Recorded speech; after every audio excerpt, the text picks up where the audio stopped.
And welcome once again to the 10-Minute Life Coach Podcast. This is a very simple podcast. It's about 10 minutes worth of content. Sometimes it goes around 12 minutes of just the inside and outside of me. My name is Jay Clifton Payne. I am a personal development coach and independent business consultant. Sometimes it's easier to do it than to say it.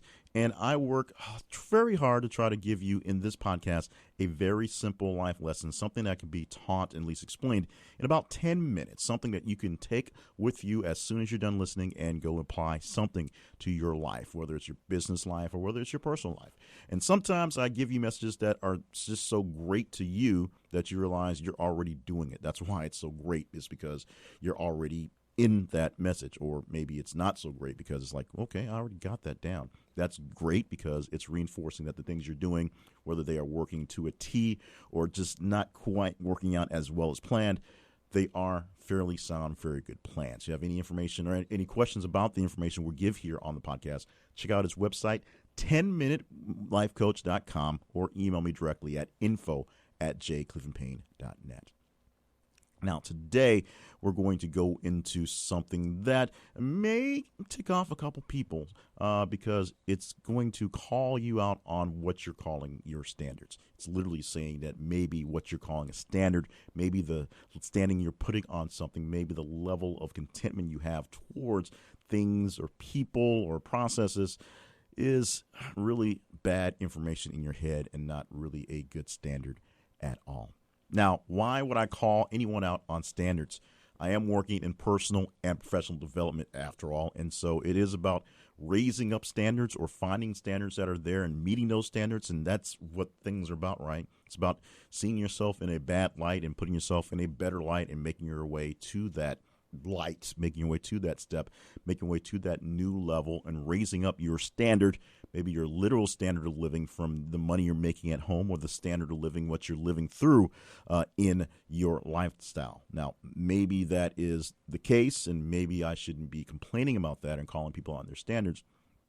But the big problem is many people create a standard in their mind, create some sort of level in their head that is impossible to reach, or if not impossible, extremely hard and not quite possible for them in the mindset or in the life that they are currently living. And they believe because there's this major standard that they should be hitting and they're not getting there, that causes a lot of strain, a lot of pressure on a lot of things, relationships, just their own mental faculties, and the fact that they're trying to reach that standard that is impossible for them to get to.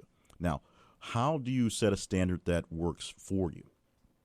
Well, you start by being a bit more realistic in where you currently are, where you've actually come from, and where you think you can thrive on where you're going. It's a goal-setting thing. Actually, most things come down to setting the proper goal, whether it's a long-term or short-term goal, knowing the proper amount of resources you have, that being time, that being people, that being money, and knowing the right amount of resolve you actually have for getting there. It's one thing to have a goal to quit smoking. It's one thing to have a standard to have a much healthier lifestyle. But to do those things in conjunction, saying that if I quit smoking, I'll have a healthier lifestyle, and then trying to stop the smoking thing, it's a hard thing to do. You have to go through all the issues that go with the smoking, and that puts on extra stress into doing other things and trying to compound that with trying to eat nothing but salads and work out 3 hours a day, 7 days a week, becomes a compound effect of pain and misery and personal hell for what you're trying to get, is just basically be a bit healthier. So when you're working through something that's like a goal, something that's like a impossible goal, something that's a standard that you set so high that can't be reached, while you'll hear people give great gusto messages like no pain, no gain, I'll sleep tomorrow, and things like that, in reality, if it's not sustainable to get to that point, or if that point itself is currently is just totally unsustainable, then it's a pretty dumb goal, a pretty dumb standard to have. Now, somewhere where this is really obvious comes to those folks who happen to be unattached, specifically single, but more specifically people who are not married or in a very long-term and very cooperative, co-living, cohabitating relationship. Because at that point, Getting out of the relationship is a bit more complicated. But if you're just a person who is self-sustaining and has your own money, your own job, your own apartment, all that great stuff, and you're looking for somebody who is compatible to just date and of course, working towards the possibility of the marriage, cohabitation, partnership, whatever, that becomes a real issue where you see your standards and your inability to determine good standards from bad standards comes out. There is a lot of discussion in various communities, women, men, whatever you're looking for, whatever your ethnic background, whatever your socioeconomic background, that wherever you come from, there's not enough people in that stature that you're looking for that are eligible to date. There's a big discussion going through the black female community about the fact that there's not enough good black men around, and the ones that are around tend to want to go outside of the race. So that's a big issue to tackle that won't be tackled here. But there's plenty of people and plenty of groups that sit there for the dating issues that look out towards the world in their perfect vision of what they're looking for, and they can't seem to find it. Now, the first thing you have to do, unfortunately, is lower your level of expectation. You have to look at that standard you have and see whether that standard you are living up to or trying to live up to is impossible. It's one thing to say that you want a nice man, which is not a very good standard. It's not a very big standard. Just nice is nice. But when you put it down to you're looking for a person who is a doctor because you believe doctors make lots of money and they have some sort of background that has other royalty titles along with it, and they make a certain amount of money and they live in a certain place, and they also have to be 6'2" and 237 pounds, and they have to be marathon runners. You get the point. The more you put down in that list of standards for that person you're looking for in a relationship, the harder it is to actually find someone to be in a relationship with, because they have to meet so many, if not all, those standards.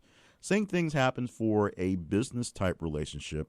In fact, looking for employees or employers. If you are a person who believes you should make so much amount of money and the company believes they want to pay you so much amount of money, that's something you can work towards. If you have to have so many different types of titles, so many different types of certificates, so many different types of experience, those are things meant to weed out people in the job market. You get as many as you want to make yourself more attractive to that employer. The employer asks for specific things because they're looking for people to do specific things and have specific levels of advancement and achievement. If they work out well, that's fine. And a lot of times employers say a lot of things they want, but they find the right person who has just the right amount of moxie. That's a word I've been dying to use lately. The right amount of something that can show they can, because they don't have this one certification, they can get it and they can do certain things around it or can learn things. They'll go for that. Now, that happens in the job market when their expectations for the perfect hire comes down, and you end up not hiring the perfect person because it's such a hard task to hire the right person into a job, and it's really hard to get rid of the wrong person there. Going back to the dating analogy, it's very easy to find someone to take out for a movie on Friday night. It's very hard to find somebody you really are willing to sign that contract that's a marriage license and deal with the blowback that if that doesn't work out, coming back to there. Your standards are something that are very important to you. I get that, and they should be. Standards are awesome. Standards are something that help you live towards a great standard of living. You make sure you know that you're not living below the level where you should be. If something is below your level of standard, well, you should not be dealing with that, or you should be in a place where you're probably helping someone else in that standard rise up to a greater level of their own standards. But you have to be careful that the standards you're actually pushing towards are standards you can live with, because if they're not, then you have a problem. You have a perception problem. You have a prejudice, if you will. You have an issue where you believe something should be better than it really is, based on whatever false information is in your head. So standards are awesome to have. Standards are necessary to keep up with things, but the right standards And the wrong standards can keep you in a place where you're just spinning your wheels, working towards something or hoping for something to happen that cannot happen, will never happen. And if it did, will become more of a pain than a pleasure. So make sure you keep yourself in check as you keep your standards in check, and you will find that life will run very smoothly, and you'll find exactly how to set those right standards in the right places. And thank you so much for living with this. So hopefully we reached your level of standard for a podcast for today. Thank you so much for being a part of the podcast always. This episode being 92, I believe, on the count. We're getting closer and closer to 100. We'll have a pretty big celebration here, and hopefully you'll be around for that. Special things coming for you when that happens. If you want to talk about this podcast, you can go to the website and find out all the information you want to. And, of course, a comment on specific episodes at 10minutelifecoach.com. If you want to see what I have going on in all my crazy endeavors, a lot of things going on, stop by my personal website, jclevelandpayne.net, the letter J, Cleveland like the city, PAYNE.net.